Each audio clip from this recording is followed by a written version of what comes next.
right, good morning. We're on the record. If you could please state your appearances. Good morning, Your Honor. Bob Cercio, CER, CEO, bar number 5247. With me is Heather. All right, good morning, ma'am. And Rebecca Fuller, bar number 9809, for defendant, who is present. Good morning, sir. All right. Sorry about that. Well, it looks like mediation didn't go forward. His dad declined to mediate. Is that right? Is that accurate? Not necessarily. I didn't decline. Once I stated what I would want, it just broke down from there. Okay. All right, so there's not much to do there. Now, we still have our evidentiary hearing set. And then there's an upcoming motion to withdraw.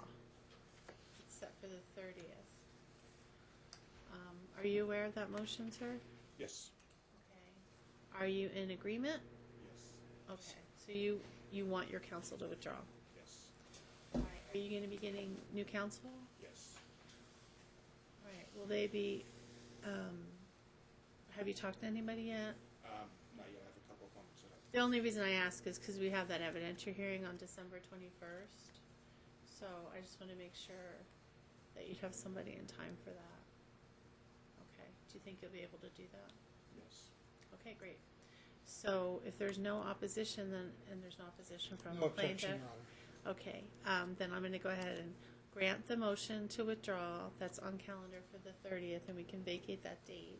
Perfect. So if you want to submit an order, I sure will. okay, Thank you, Your Honor. and you can go. Thank you. All right. So is there really anything else for us to do today? If we, I'll just run down a few quick administrative Okay. things. The order after hearing from the last time we were here was signed. That was entered on October 13. okay, Discovery is underway. I propounded interrogatories and requests for production of documents. We sent a subpoena to the employer and also to the therapists. I don't know that the therapist was named as a witness, so that was the reason for that. But if the therapist responds that all of those communications are supposed to be confidential, we'll withdraw the subpoena. So that's just, I just don't know where we are. On the Child Protective Service reports that you made available on the third floor, I believe both sides looked at those. On the UNLV parenting course that you ordered were 3 more classes to finished. We don't know the status of the other side. As to therapy for the minor child, it was going for a while. The child enjoyed the therapy and would like to go back. There's been a change in father's insurance, so that's stopped the therapy. I don't know any other details other than that. That might be a change in employment.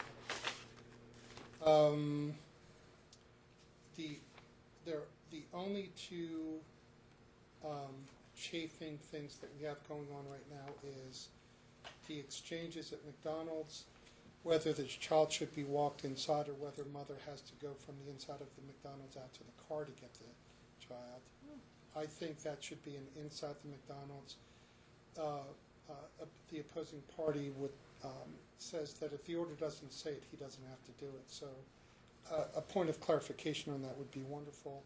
The other is stepmother pulling the child out of safekey while on mom's week in order to make phone calls with dad.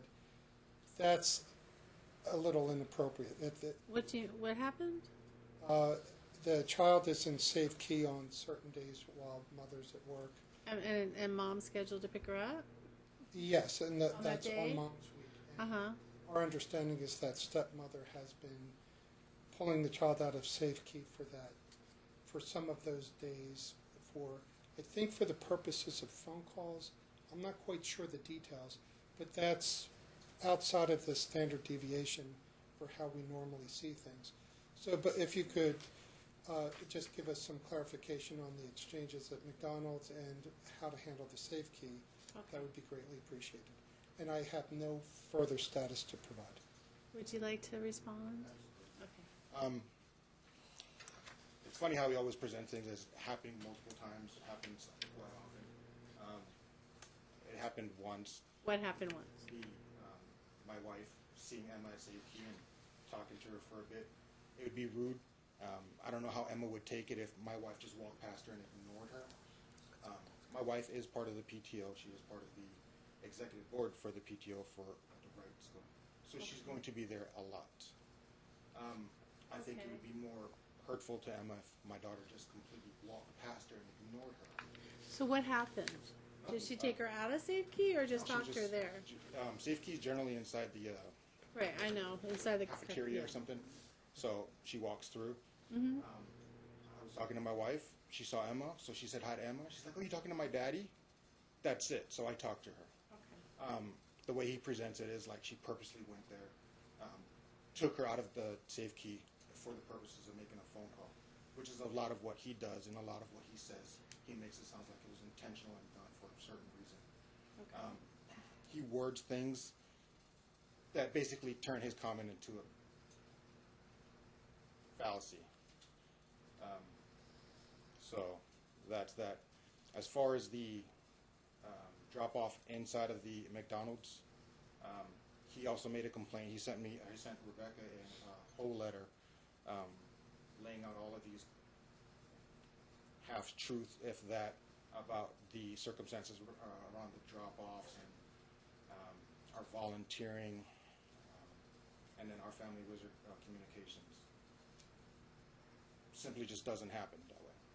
He sent the letter states that I force Christy to to come outside and meet me at the car during the exchanges, although there was only one exchange, therefore not multiple exchanges.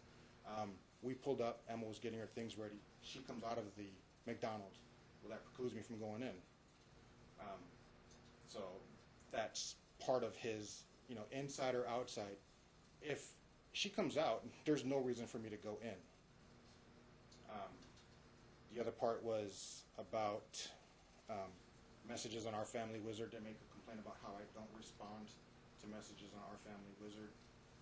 As of right now, I have 35 plus messages on Family Wizard that have not been responded to by Christy. In fact, I sent an email to Rebecca on September 9th requesting that be brought up in court, and she says we'll get to it when the next time we get to court. She sends 5 messages to this with something that resembles a question, and all of a sudden it's a problem when I don't respond. I actually requested that our Family Wizard be canceled because she's just simply not answering these questions. And then the third part, was the volunteering, where in his letter he states that we over-volunteer, which isn't even a phrase I can find, right?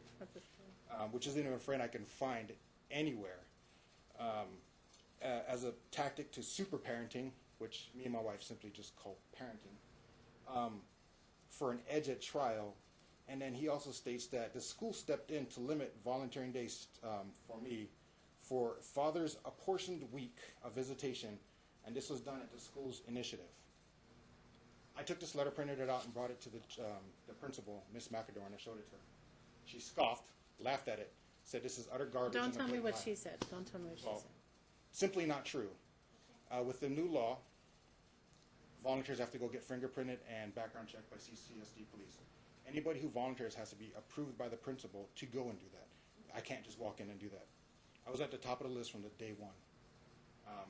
Not only that, the school PTO said that my wife and I volunteer so much and they value our volunteering time, they offered to pay the $60 background check for both me and my wife. Okay. Clearly not true. So there's a lot of things that they'll present that they can't prove, or if they fact check, would probably never even come up.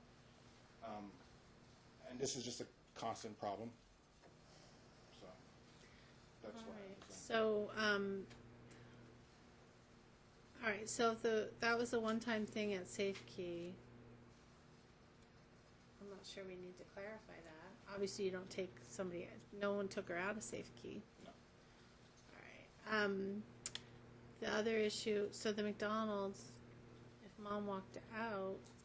I mean, I don't know what happened. We're getting really I understand, Your Honor, but so why don't we just make a decision? So if Mom wants Dad to come in, then stay inside. And that's what happened, Right? except that she'd been there or while she was running late for work, she sees the car outside or was texted. Okay. All of that exchange happened. But she was there at the right time. She has a receipt. Okay. So the idea of the exchange is being timely in a specific place. I know that it's It seems small. like the timeliness is more of the issue. But to hourly employees, being on time is important. Well, it's important. I understand. So I'm not sure what we're asking. First, you said inside or outside. You didn't talk Inside, about time. the kid can walk in between. It's a safe environment. It's timely. It can be evidenced by receipts at the counter. I didn't So think we we all were going to get. agree that we'll go inside? Well, I mean, that's the whole point of having a public right. place. My question to that is, has anybody verified of the? I mean, they make a big deal about being on camera and Uh-huh. everybody presents evidence. Anybody check the retention time? Anybody check the who has coverage? What it takes to get that I coverage? don't know. So, I I mean, think it's way beyond what we're going to do this morning, though. I mean, it would be useless. You can certainly do to that. make that a part of the plan when, by the time everything comes through and the video's already past retention, not being recorded, or by a third party that watches it live. Okay. Well, you don't have an objection to going inside, right? I don't. Okay. But I do have an objection to where the temp order was written and signed. I believe my lawyer signed it. Without Well, reading that is something you can bring up, but it wouldn't be in this forum today. You'd have to file a motion after talking to counsel, or whoever you get to represent you would have to do that. It's not like you can't just tell me today what you think the problem was. You have to let them know what to file it. We have to have a time set. Okay? It just wouldn't be something you'd bring up orally. These things that they brought up orally are pretty small, and we can just agree on them. So I'm not sure. I have a feeling that the order is not going to be something small that we can agree on. Right. I mean, it's Just a feeling. it's. I actually got a copy of the last hearing Mm-hmm. and compared it to the temp order. It doesn't jive at all. Doesn't Okay. match at all. All right. Well, then you can certainly make sure you file a motion. Definitely. Okay.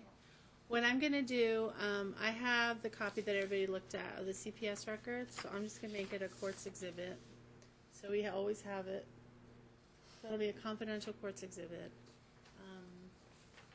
And we're still set for that date. Hopefully you'll be able to get counsel in time for that. I will try. Is there a way I can get a printout of the next few?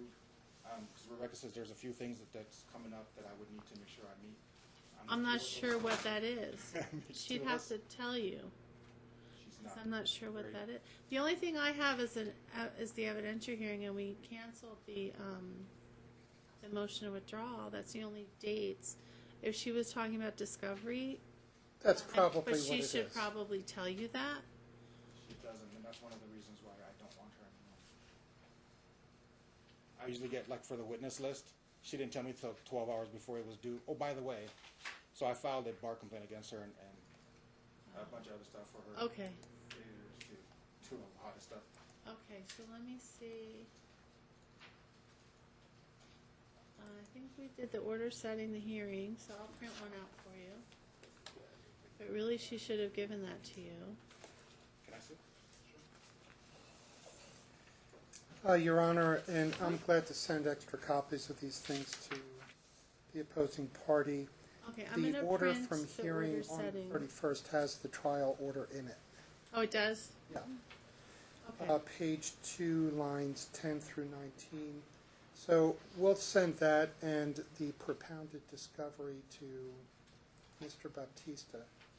And that should be the only other paperwork out there. I'm sorry, what? Yeah, in a second, yeah. Is that the order setting trial? And then I'm printing the order from 10/12. So, sir, I'm going to give you the order from October 12th that you were talking about, and what the marshal just handed you is the trial, the setting with the dates.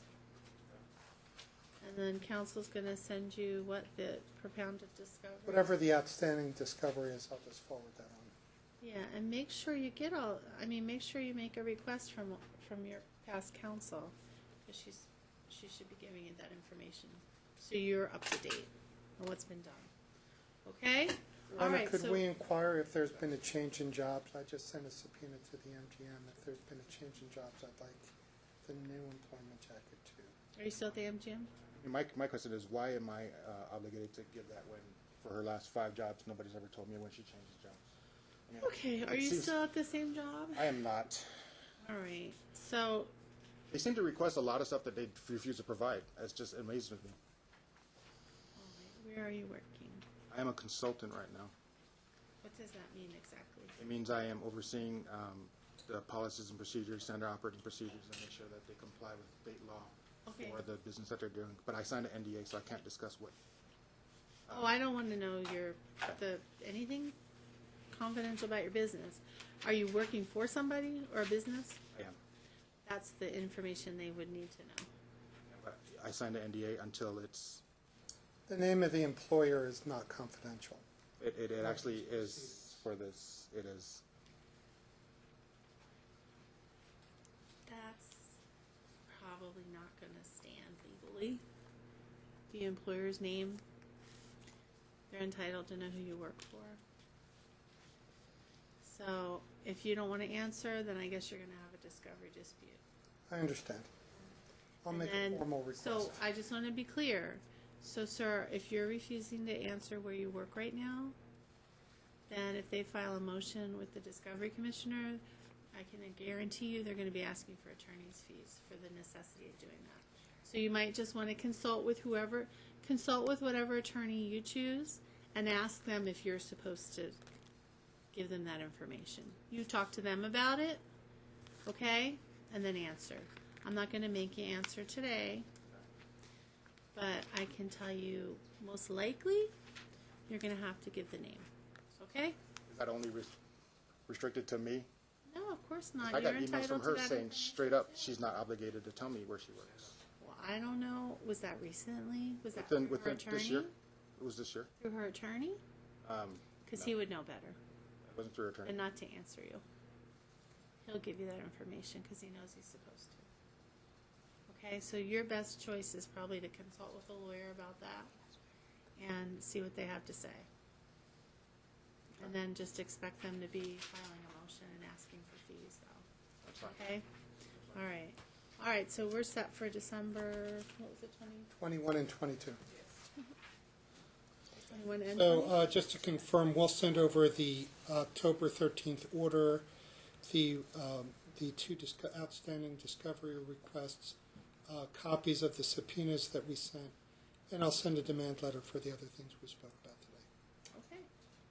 All right, thank you. Thank Thanks, you. Your Honor. Thank you.